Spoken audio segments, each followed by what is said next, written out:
Hey, my name is Kenny Johnston. I am doing the Configure Design Sprint homework assignment number 2. Let me just go through the questions one by one. So the first one is spend a minute talking about your answers to the expert interview questions. I pulled this up. The first question was, can you describe in a few words what the product is? And I said it's kind of a beginner entry point for Kubernetes and utilizing Kubernetes for your application.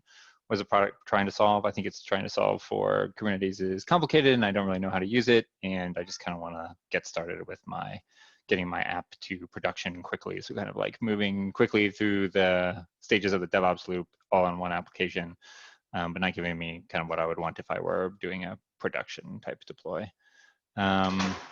Who's using the product currently and who would want to use it? I think, yeah, as I mentioned, people who are just getting started, people who are trying to understand, people who might want to be doing kind of demos or really small apps using auto DevOps primarily. Having clusters at different levels seems to attract a different type of user.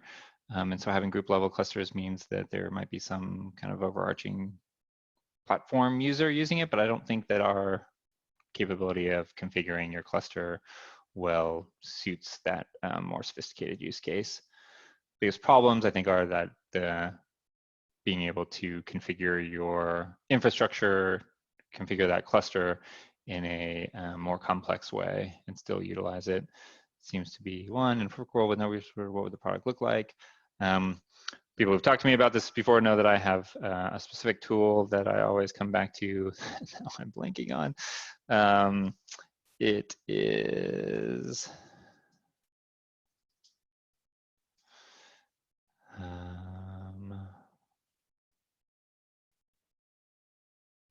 I'm going to forget about it.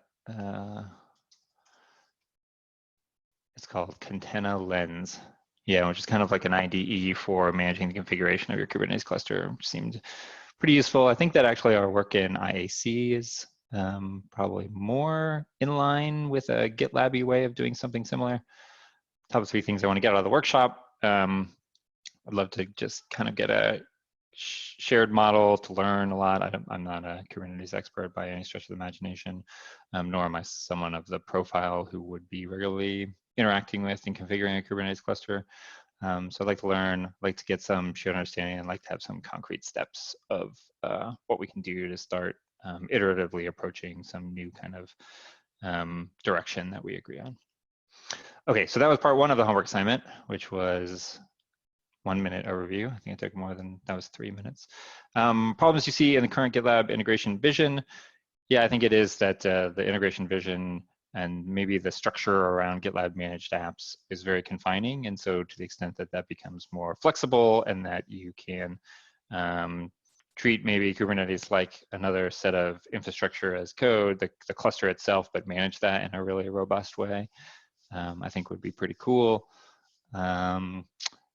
Still, the aim, I think, if we focus on people who have yet to adopt Kubernetes and still don't know much about it, still considering that journey of adopting Kubernetes easily, I think is going to be critical. State of the technology and what's happening in the field and how you envision it. I'm not sure if I know the answer to that. I know that there are a lot of complexities to Kubernetes, and it's an evolving piece of open source technology.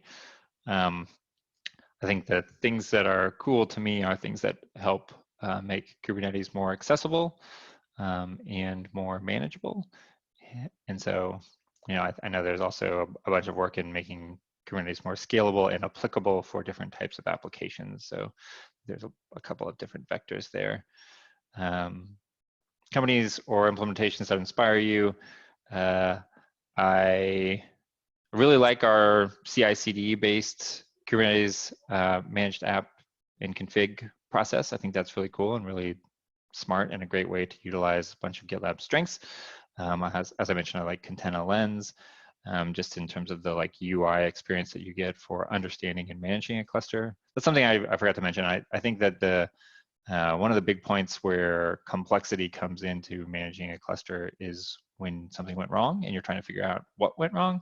And so I think some of our current capabilities obscure more what's happening inside of the cluster as opposed to being transparent. And that can make understanding like why did my application not deploy, or what's going on with this error, or how do I get my application back online, more difficult because of the obscurity we've done in service of trying to make it easier to use. Demo walkthrough that goes through a competitor experience and functionality you find interesting. I don't have a demo walkthrough set up. I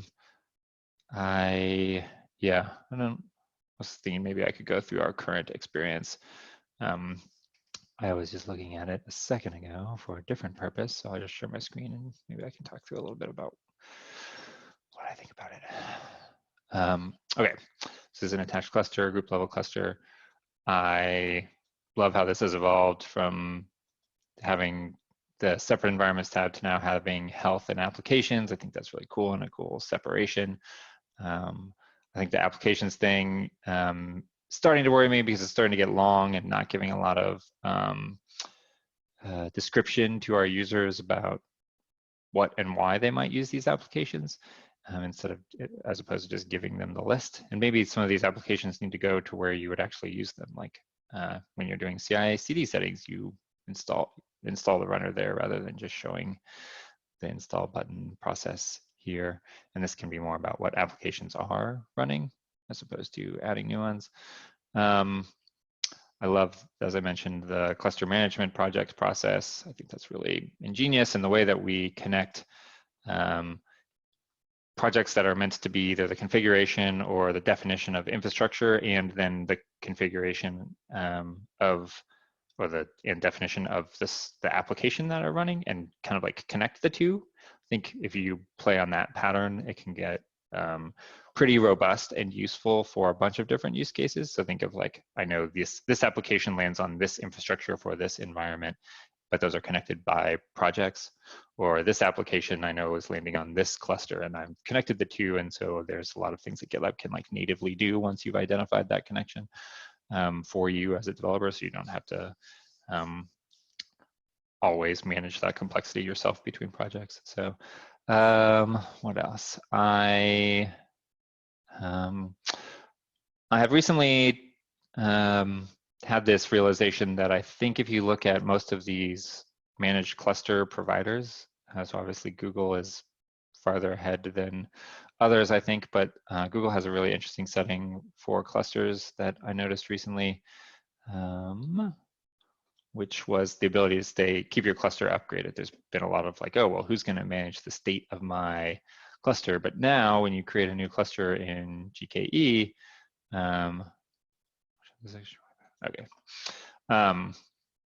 it gives you these release channels. So it's always going to keep you upgraded. And if you choose a release channel, how did I get back to the more complicated?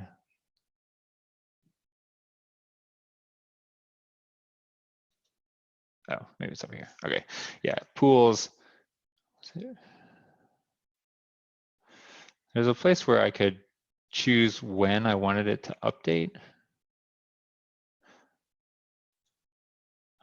Maybe it's automation. Oh yeah, like I could say I want maintenance windows and maintenance exclusions, and here's when it's okay for you to or not to upgrade my cluster. This is all happening at the management of the cloud service provider, which today is a bunch of complexity that either infrastructure teams or their tooling have to handle. So I think it's pretty evident to me that this is going to be handled by more and more by kind of like ongoing management of the health of the cluster is managed by the infrastructure provider. And so the developers and platform teams are more focused on the health of the application running on that cluster, not necessarily the health of the cluster itself.